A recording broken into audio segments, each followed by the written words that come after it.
shikon, moj drenush Bukuria jote më rreth si push E dëgjon këtë shifteri E kam nis një këngën ty E avesh me hi e shi Do shtata të i mendjen ty E hajde dali mo Moj shqipe moni to E hajde dali mo Tja thonë së bashku Se unë të dua sa te hutën Ty të dua sa nja hutën Sa drenicën sa rrugoven Po dujeve në krejt Kosovën Oh hej Unë të dua sa te hutën Unë të dua sa nja hutën Sa Prishtinën e Gjakoven Perizaje në krejt Kosovën Oh hej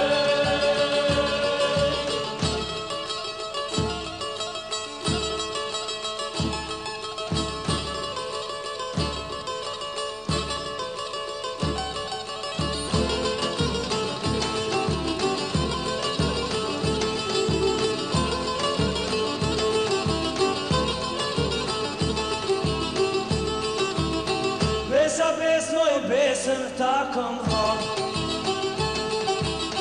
Për folin që kemi jetë do me dhon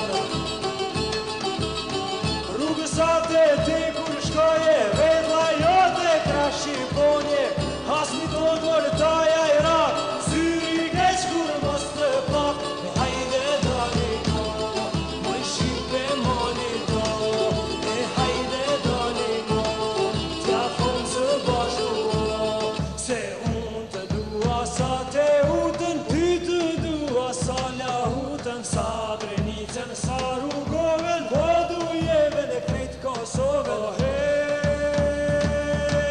Unë të dua sa te hutën Ty të dua sa nja hutën Sa Prishtinën e Gjakoven Perizaje në krejt Kosovën Se jam djalo nga Kosova Me s'do ano dhe kërkova Se shohi so hutu kreta Bukurisi ty nuk qeta Sa te dua Oh hey!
Shikues nderuar të televizionit të Mitrovicës, mirëmbrëma dhe mirësevgjë në emisionin Tribuna Hapur. Sonte, siç jeni paralajmëruar, do të bisedojmë për procesin politik në Kosovë dhe pikpamjen e qeverisë britanike. musafir në studio është shkëlqësia e tij, ambasadori Jan Cliff. Welcome in the studio of TV Mitrovica. Faleminderit.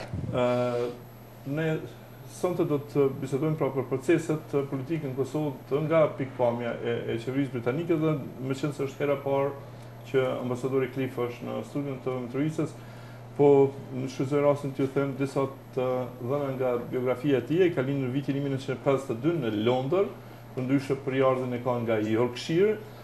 Ka studiuar në Universitetin e Oxfordit, në njërin prej universiteteve më të forta në botë, më të njohura, ndoshta më i njohur në botë, historinë, dhe pastaj është marrë mësimdhënie dhe në shërbimin diplomatik në Foreign Office është futur në vitin 1979, ku së pari ka shërbyer si sekretari i parë në Sudan për të rikthyer për disa vitesh më pas si ambasador në Sudan. Pastaj ka shërbyer edhe në Londër, në dy herë radhazi, domethënë në brenda në ministri, ka qenë të ambasador i Britanisë në Këshillin e Sigurimit në vitin 1993, dhe në Vjen nga vitin 1996 dhe në vitin 2001, ka qenë ambasador në Bosnjë e Hercegovinë nga vitin 2001 dhe në vitin 2005, pastaj ambasador në Britanik në OSBE deri në vitin 2011 dhe nga viti 2011 pra është ambasador në Prishtinë. I understood it. You understood. I would just we will start with before we are speaking about the political processes in Kosovo, and which is, I mean, the most important political process in Kosovo. I would like to just to ask something which is very interesting. You have very rich CV as a diplomat, before you came to Kosovo, and then, I mean, you were appointed by British government to be ambassador here. Kosovo is, I mean, too small country worldwide, new country, so not so much important, I mean, looking from the British perspective. What does it mean that British government appointed in Pristina such experienced diplomat? Is this the time that we are going through? Is this the respect for Kosovo that the British government is paying? Or how do you explain that after your, I mean, such very rich CV, you are appointed here to serve in Pristina? Pra, pyetja e parë se të fillojmë me fol për procesin politik në Kosovë, shkëndëruar, pyeta ambasadorin se si e shpjegon faktin që qeveria britanike ka një njeri me kaq shumë eksperiencë, por duke qenë ambasador në OSBE, në Këshillin e Sigurimit, në kohë shumë të rëndësishme, në Bosnjë e Hercegovinë, në Sudan, dhe ku është dashur një impenjim shumë i madh dhe një eksperiencë shumë e madhe diplomatike, ka emëruar ambasador në Prishtinë. A është kjo sepse kur kjetë parasysh se Kosova është një vend shumë i vogël dhe nga perspektiva britanike është nuk do duhet ta kishte një rëndësi aq të madhe për ta emëruar në një diplomat kaq me eksperiencë në këtë vend. Dhe them pse shpjegoni këtë, është fakti që tani Britania në këtë kohë është shumë e fokusuar rreth Kosovës dhe dëshon ta ketë një diplomat me përvojë këtu në vend.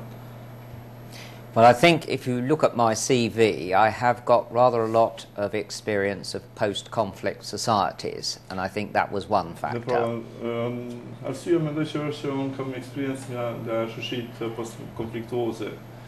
I also have quite a lot of experience of international organizations, and I think that's another factor. Edhe një faktor tjetër është që kam eksperiencë në organizata ndërkombëtare. Because I think they are present also in Kosovo. Exactly. So I think this is the point, that this is what we would call in diplomatic terms both a bilateral job, but it is also a multilateral job because you are dealing with a very complex structure of international organizations. Bilaterale dhe ndoshta multilaterale, për shkak që vepron në një hapësirë shumë komplekse dhe shumë. But also, if I may say so, One thing I do know is that my Foreign Secretary William Hague William Hague, sekretari I jashtëm britanik, ministri I jashtëm I britanik, was very keen to have someone here to support the Belgrade-Pristina dialogue. Ta ketë dikën që do thotë me përkra këtë dialogun Belgrade-Prishtinë. Okay, we already entered into one of the maybe most important processes in Kosovo, the dialogue between Pristina and Belgrade. And British diplomat is appointed by European Union to lead these negotiations, if I'm right now. Pra, ne veç u futëm në temën në një prej proceseve më të rëndësishme që zhvillohet në Kosovë, që është dialogu me Beogradin dhe të cilat Unioni Evropian, për Bashkimin Evropian ka caktuar një diplomat britanik që ti udhëheq të bisedime, zotin Robert Cooper. Yes. How, I mean, looking from the European perspective, from British perspective, what is the intention to reach with dialogue? What do you want to what do you think that we can achieve with dialogue? I know from what it means from Kosovo perspective, I mean, but from the British perspective, looking to the region wide and so what is the meaning of dialogue and this kind of dialogue in this certain moment? Por cili është kuptimi I këtij dialogu në momentin e pikërisëm në këtë kontekstin e tanishëm kohor? Well, perhaps we can look at the big picture and then the local context. Yes. In terms of the big picture, it's very important for us because I think for the coalition government... Fotografia e madhe pra është shumë e rëndësishme kjo punë. For the coalition government in London, which is relatively new... Pra qeveria e koalicionit në Britani, e cila është e re, the Western Balkans is unfinished business in Europe. E shohin që pra Ballkani Perëndimor si një punë të pakryer në Evropë.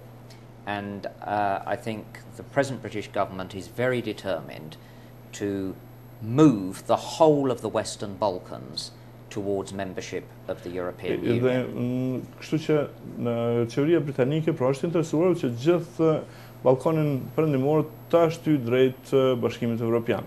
Now you may say that has been overshadowed by things like the Arab Spring or the Eurozone crisis. Mund të thoni që kjo ka qenë në hijen e ngjarjeve të cilat janë zhvilluar në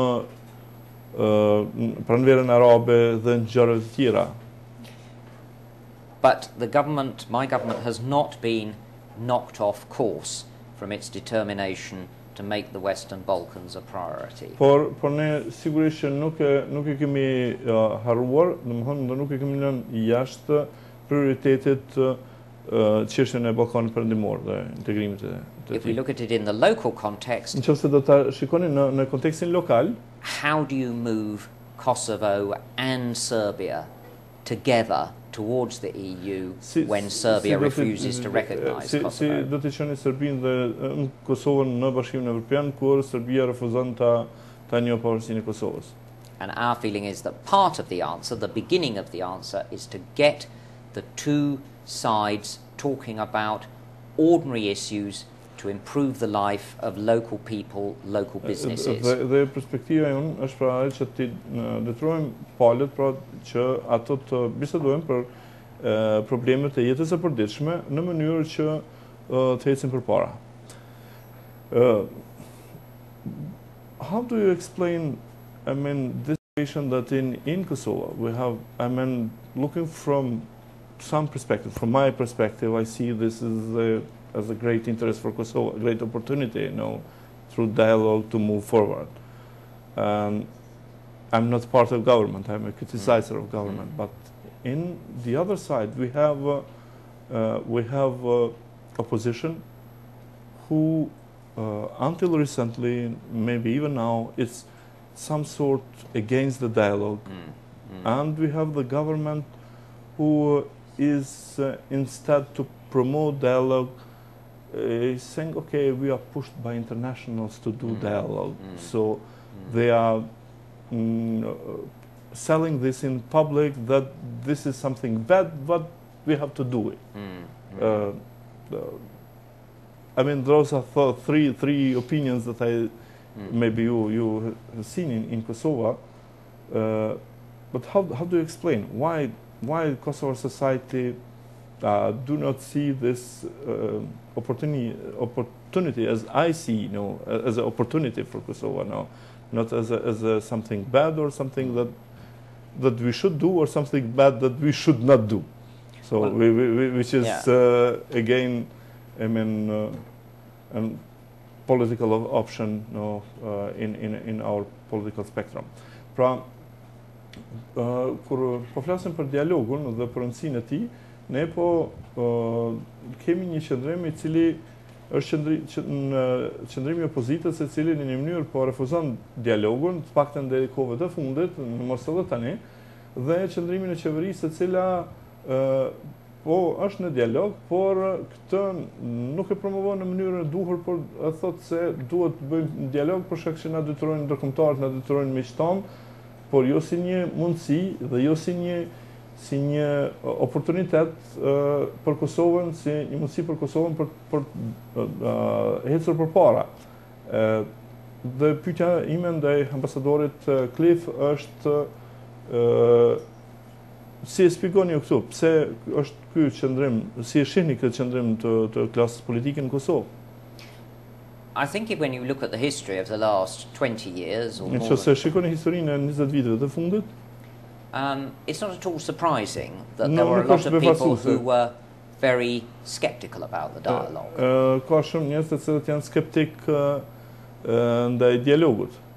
I think maybe that's why my government thought it was necessary to have a big effort from our embassy to support the dialogue.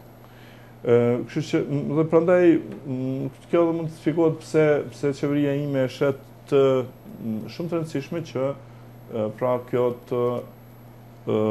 ta përkrahte dialog, domethënë duke ditur vedijen e shoqërisë këtu, knowing, I mean, the consciousness here, political consciousness here in Kosovo, in Serbia, I believe.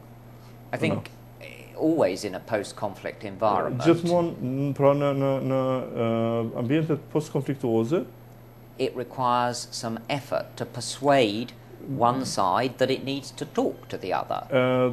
Ka nevojë për me shty përpara që një anë që me pranu dialogun. And you're quite right, of course, there were these sentiments you've described at the beginning. Dhe sigurisht që ju ashtu siç e përshuat, ashtu është edhe situata. But what I hope is that the subjects that have come into the dialogue, things like the civil registry, freedom of movement. Të gjitha këto çështje të cilat janë në dialog, siç është regjistrimi civil, freedom of movement, liria e lëvizjes, customs stamp, which is so crucial for trade. Që është shumë e rëndësishme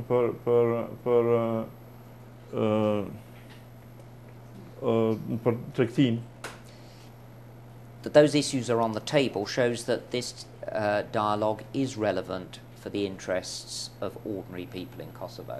Dhe kjo e bën që dialogu të jetë shumë interes për njerëzit këtu e zakonshëm në Kosovë. And I also think we have demonstrated to Serbia that we, that is both the Kosovo government and the European Union and the other countries that support Kosovo, dhe kështu që ne edhe kemi mbindur edhe Serbinë, domethënë edhe përmes vendeve të tjera në Bashkimin Evropian që ta përkrahë këtë dialog.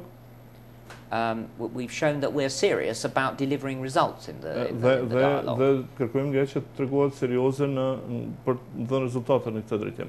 Because maybe at the beginning there were people in Serbia who thought they could go through the motions, they could pretend to have a dialogue without it producing anything.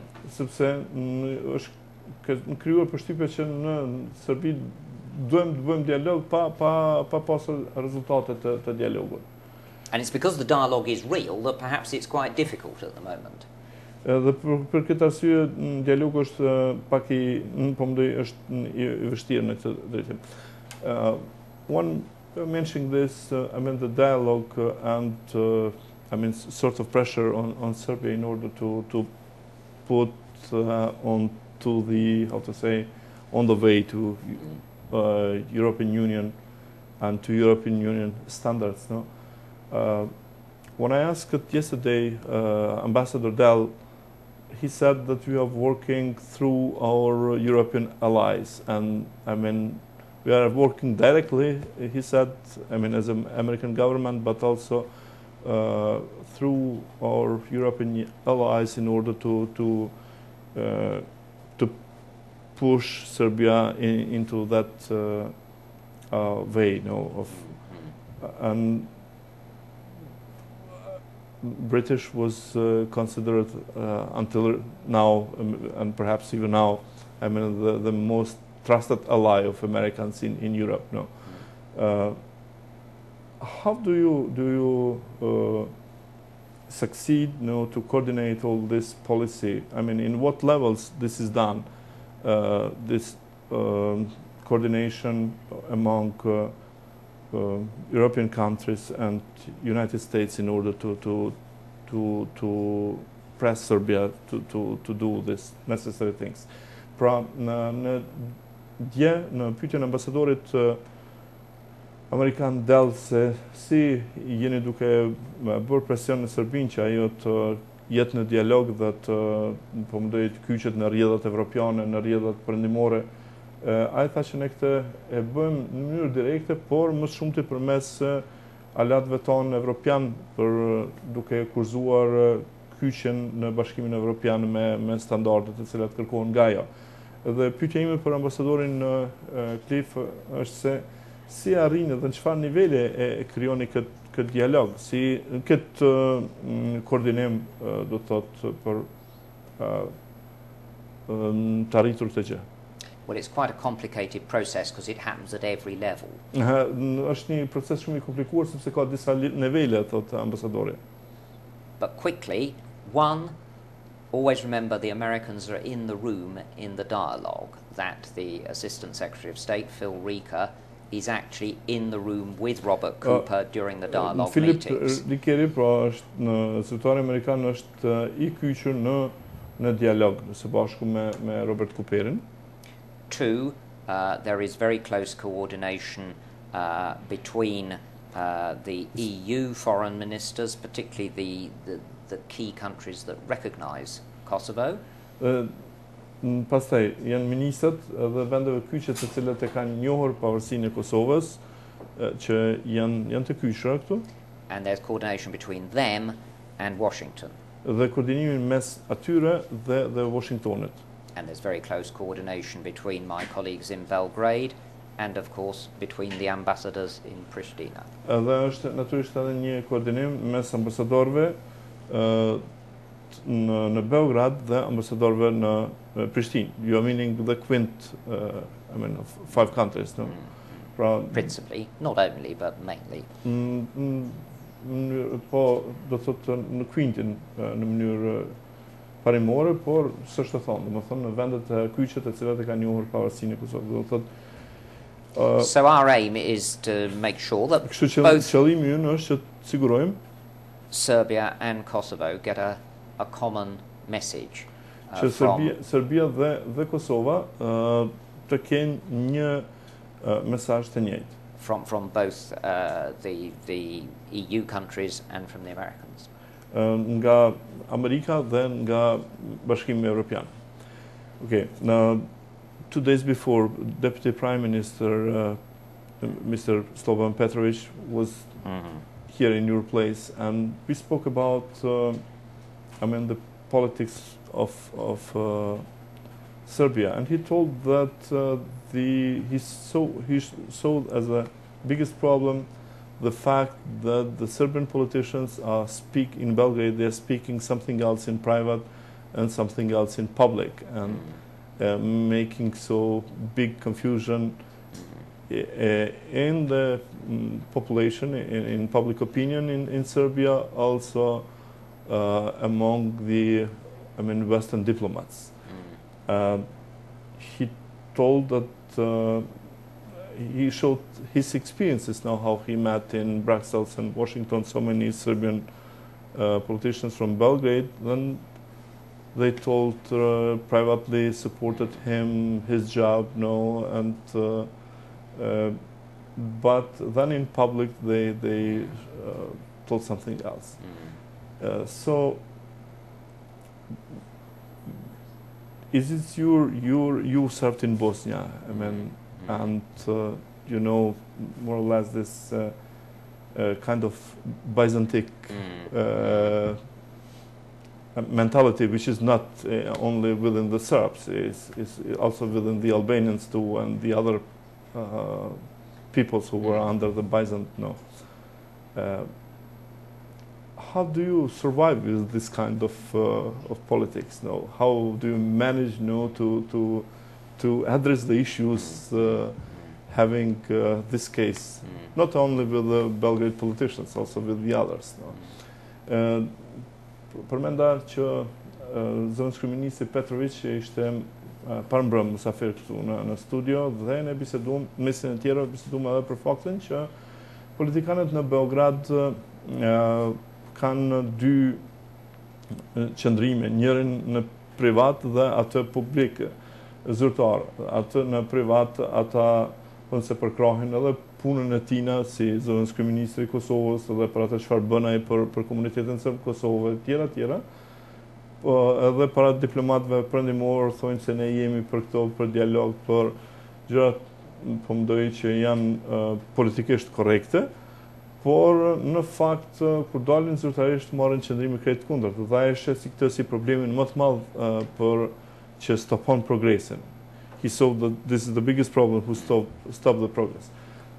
Ambasadori Klef pak a shumë ka shërbyer, është edhe historian dhe ka shërbyer në Bosnjë dhe e njeh të mentalitetin, pak a shumë ka eksperiencë me mentalitetin bizantin, i cili nuk është prezant vetëm tek serbët, fatkeqësisht edhe tek shqiptarët edhe tek popujt tjerë që kanë qenë në Bizantin. Dhe pyetja ime ishte si e menaxhon këtë situatë, si po menaxhon në fakt diplomacia perëndimore në këtë situatë. How the Western diplomacy is managing this kind of situation? Well, first of all, I'd like to say that it is not unknown for British politicians to say one thing in public and another thing in private. Para që duhet të them që kjo nuk është e panjohur edhe për politikanët britanik që ta thonë një gjë privatisht dhe një tjetër publik. Secondly, I do think that in Belgrade at the moment there is a lot of uncertainty about how to proceed on Kosovo. Unë shoh që në Beograd ka një pasiguri shumë e madhe rreth asaj se si duhet të procedohet rreth Kosovës, se çfarë duhet bëhet rreth Kosovës. And we've seen that with different members of the government. Of course, it's a coalition government saying very different things. Sorry, so we see that in Belgrade with different members of the Serbian government saying different things. Ne kemi rastin që anëtarë të ndryshëm të qeverisë në Beograd thonë gjëra të ndryshme. And even some ministers floating balloons, for example, about partition, which are then denied by other members of the government. Disa për shembull I fryn ballonet për ndarje, pastaj refuzohen nga ana tjetrave. But I think the answer to your question is that we as diplomats based in Pristina have to give a common and consistent, perhaps rather boring message that we keep repeating. Por ne mendoj si diplomat ne duhet të japim një mesazh dhe ato shumë të mërzitshëm I cili do të përsëritet gjithkohën. And that is that we see the future of Kosovo as being moving towards membership of the EU and NATO. Dhe ne duhet ta themi se Kosova duhet ta ketë perspektivën si një antar I jashtëm I Bashkimit Evropian dhe I NATO-s. And I used to say that in Bosnia, and my colleague says it in Belgrade. Dhe unë kam thënë të në Bosnia dhe kolegët e mi thonë të në Beograd. Okay, the British ambassador in Belgrade was the first one who mentioned, I mean, the Kosovo should be independent. So many people remembers this. No, ambasadori britanik në Beograd ka qenë njeriu I pari I cili ka thënë se Kosova do të jetë e pavarur dhe njerëzit të mbajnë mend para mirë. Okay. We should go just marketing break and then we will continue with the second part. Do të shkojmë në një pjesë marketingu dhe pastaj vazhdojmë bisedën me ambasadorin britanik në Kosovë, Jan Cliff, për proceset politike në Kosovë dhe pikpamjen e qeverisë britanike.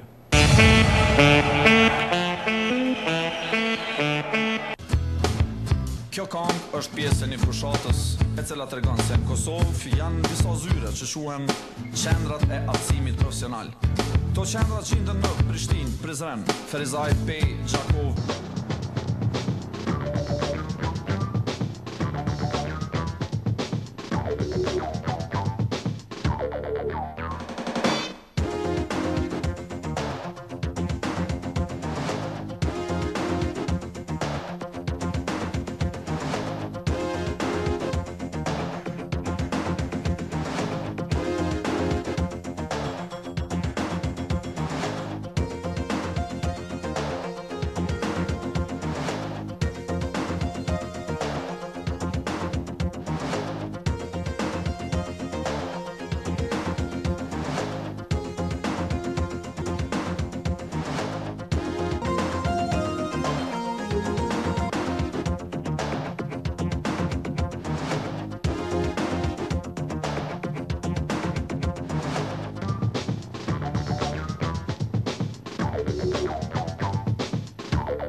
Shikues të nderuar të televizionit të Mitrovicës, po vazhdojmë debatin në studio me ambasadorin britanik në Kosovë, shkencësinë e tij Jan Cliff, për proceset politike në Kosovë të parën nga qeveria britanike dhe ne deri më tani folëm më tepër për procesin e dialogut, tham për rëndësinë që jap qeveria britanike e këtij procesi, për atë se çfarë rëndësie ka kjo në fotografinë e gjerë dhe atë të ngushtë këtu në rajon.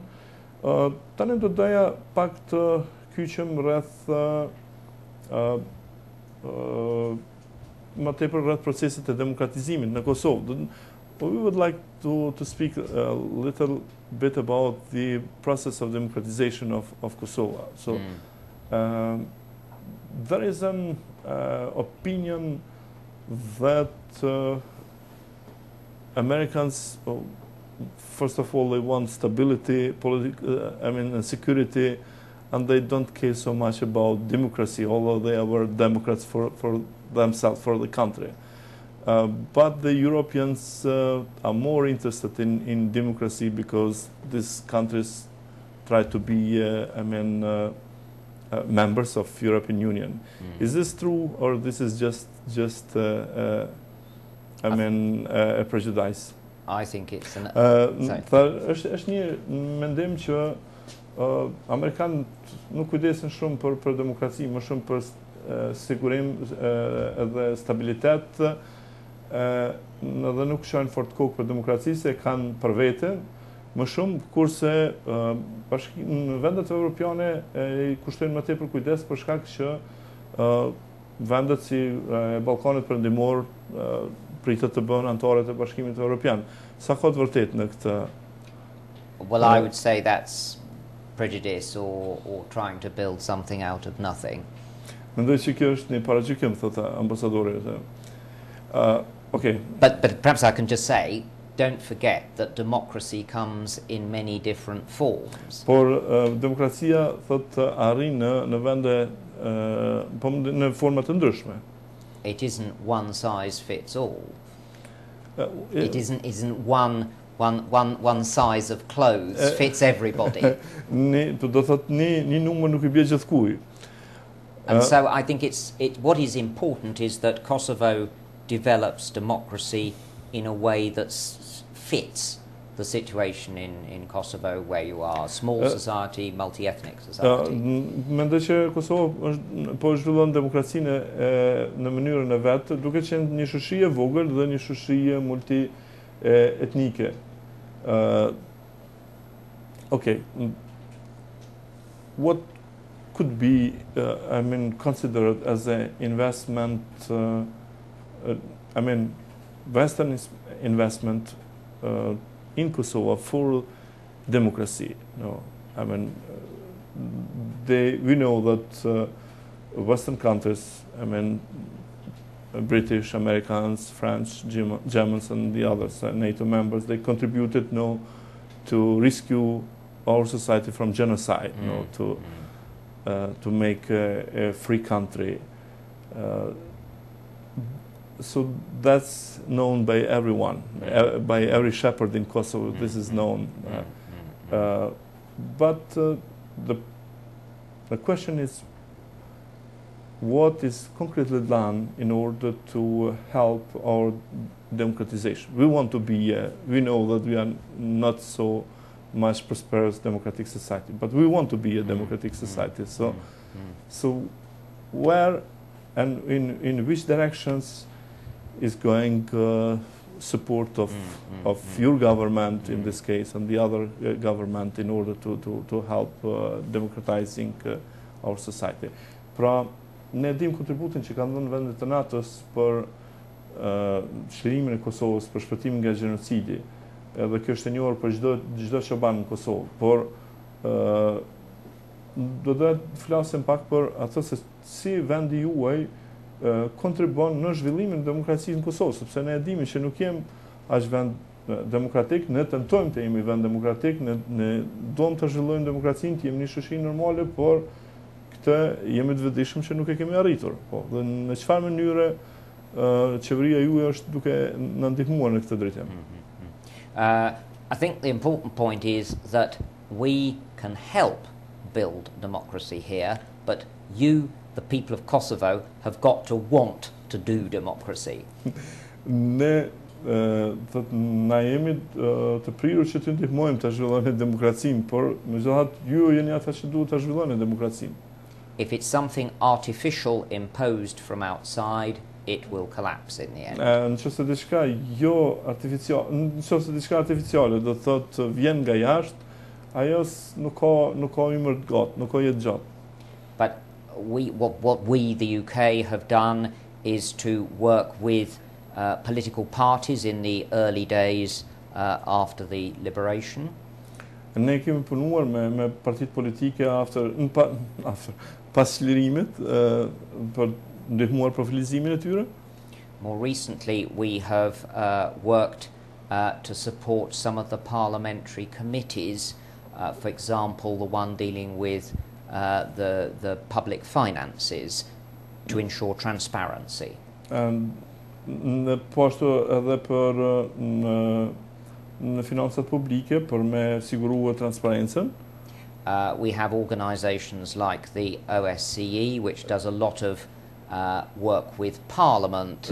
Kemi organizatë OSCE-n, e cila punon shumë me Parlamentin.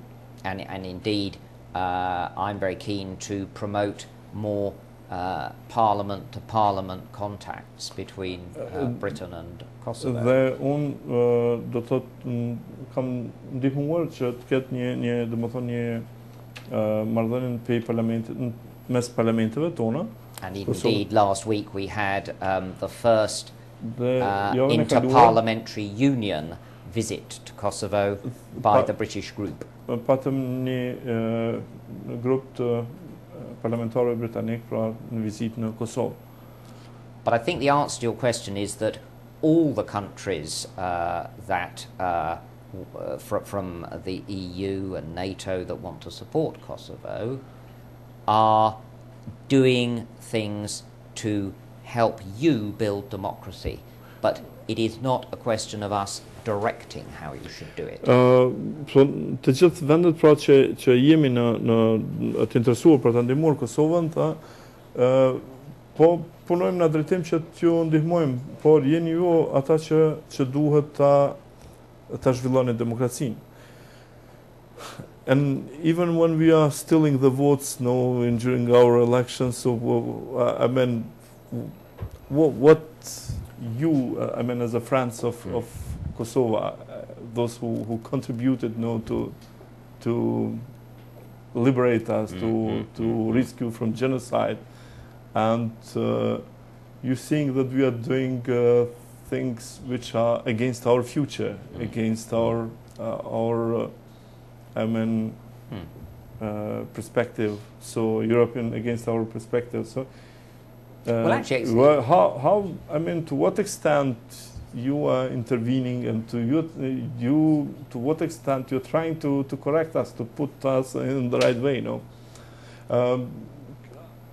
Mirë, ambasadori tha pra që ne demokracinë duhet ta zhvillojmë, na s'mund me na bo ata neve demokrat pa qenë na vetë, pa dëshuar me kon vetë. Po unë thash, po mirë, ju si miq të Kosovës, si njerëz që keni ndihmuar Kosovën për me nxjerr, me çliru, kur na shihni që bëjmë budallak sa bjeshka, që vjedhin vota, që punojmë kundër tallmes ton, atëherë çka bani? Cilat janë veprimet tuaja që na qesin në rrugë, që na bin binar?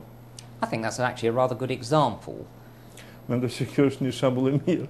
The EU observed the elections in Bashkimi 2010. Evropian I ka përcjell zgjedhjet në vitin 2010. It was before I arrived, but my embassy played a role in observing the Kjo ka qenë elections. para se unë të arrij, por Ambasada Britanike pra ka luajtur një rol në këtë drejtim. There was then a report, which, as you know, was quite critical. Ka qenë një raport I cili ka qenë shumë kritik. And now my embassy, along with other embassies, is working with the OSCE to support the committee which is looking at electoral reform to try and correct some of those things that were criticised about the last elections. Dhe ne jemi duke punuar në drejtimin që se si të përmirësohen, të korrektohen për këto gjëra të cilat kanë ndodhur në të kaluar. Main pillars to function democracy is to work this the how to say the third pillar of the state. I mean justice. No. But we saw that this is the weakest point of our society, and therefore, I mean, we asked to have ULEX here, no, in order to where if one of the three legs, when we are sitting for, it's so weak, no, in order to reinforce and to make it more stable, no.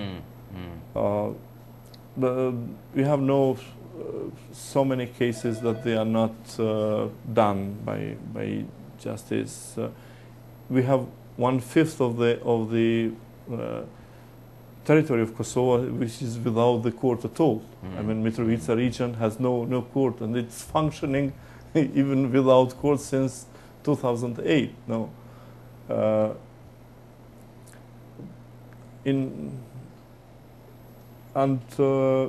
I mean, generally we expected so much from ULEX, but the ULEX, it seems that it's so far from our expectation. No.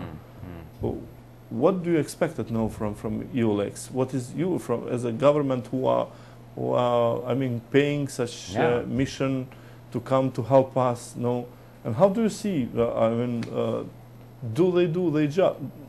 Does they do the job? No, do they justify this money that your taxpayers no, give from them? Well, first, can I say... sorry, you need yes. to...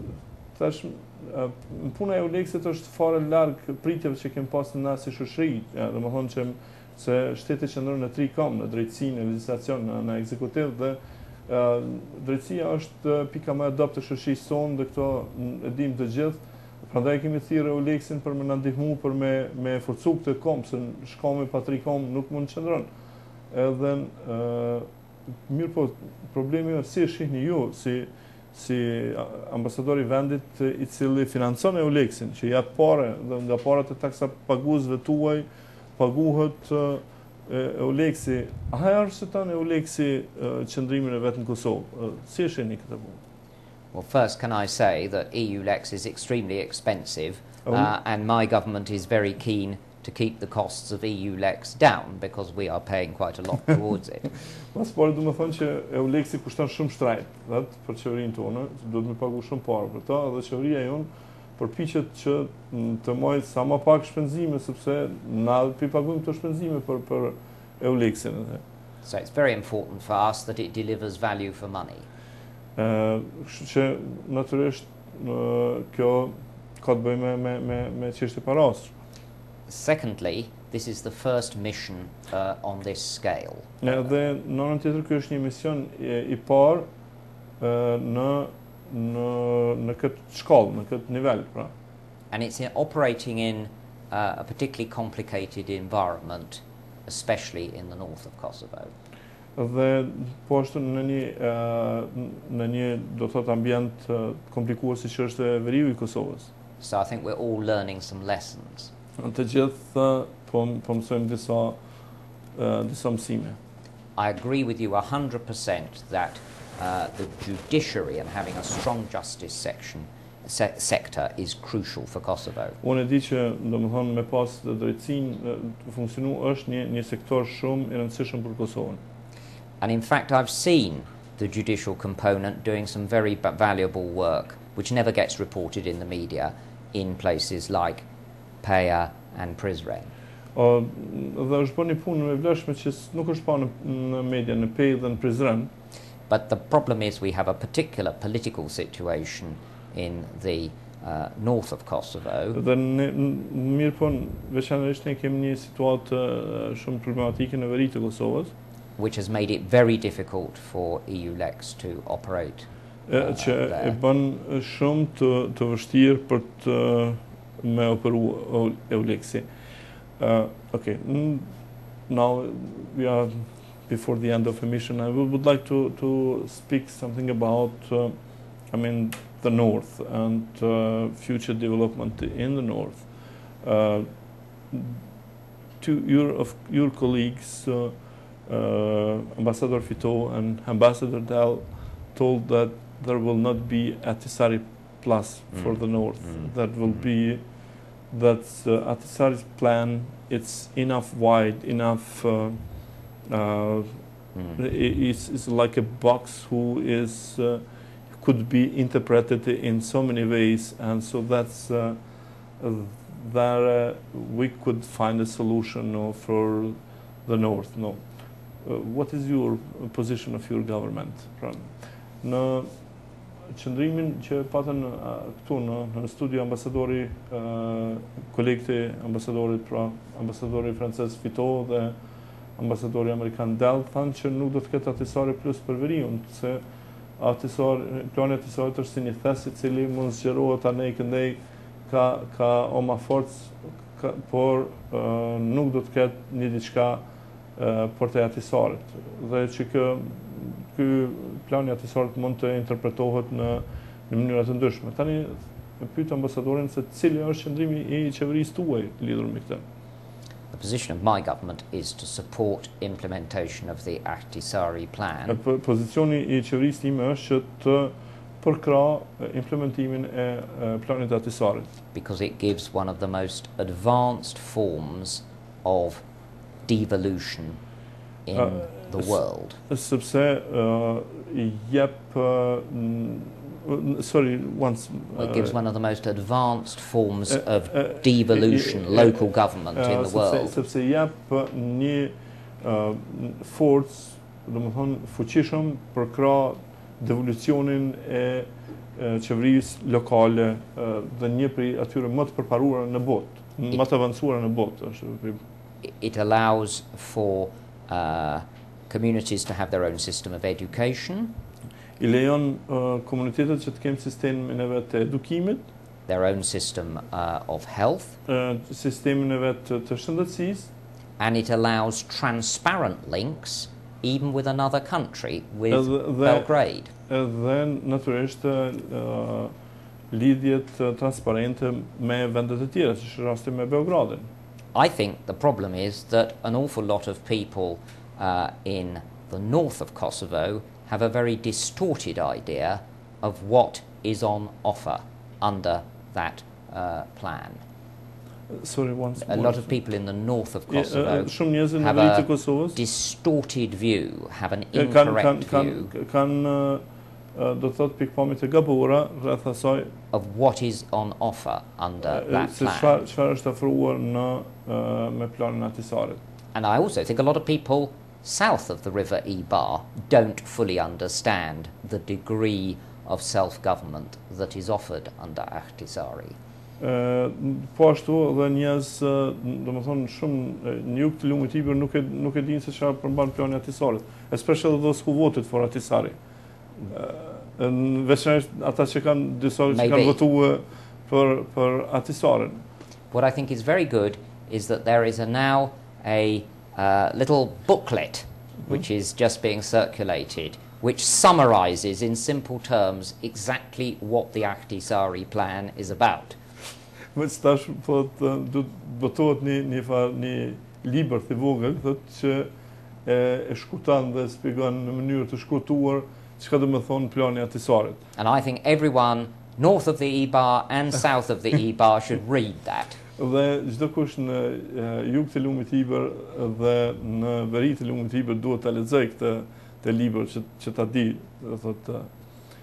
Okay, Mr. Ambassador, I'm very grateful that you came here to share your opinions with our listeners throughout Kosovo and even with our viewers and satellite for Scandinavia and United States and Canada. But on the end, I would like to let you, to say something which I did not ask it in this emission that you wanted to say, you wanted to put as a message for our viewers. Pra, në fund do doja vetëm edhe diçka që ta dëgjojmë ambasadorin, diçka që unë e lash pa pyet, po ai ka pas ndërmend që ta thotë sigurisht për këtë emision. I think my message is one, the future of this whole region lies in Europe. Mesazhi im është pra që ardhmëria e këtij regioni është në Bashkimin Evropian. Two, as my foreign secretary said in 2008. Sekretari i jashtëm është ministri i jashtëm. No, I mean Mr. Hague, actually, yes. My foreign secretary. I'm just explaining that what is the foreign secretary is the foreign minister. In our terms. I thought you were saying Ashton. No, I was thinking. Yeah. Mr. Hague said the era of drawing borders in the Balkans is over. Ministri për jashtëm ka thënë shefi ambasadorit pra Klip, ka thënë që vizatimi i hartave në Ballkan ka përfunduar. So we need to work within the frontiers that we now have. Dhe kështu që ne do të punojmë brenda kufijve të cilët I kemi tani. But within those frontiers, in Kosovo, we have this very advanced system of a local self-government.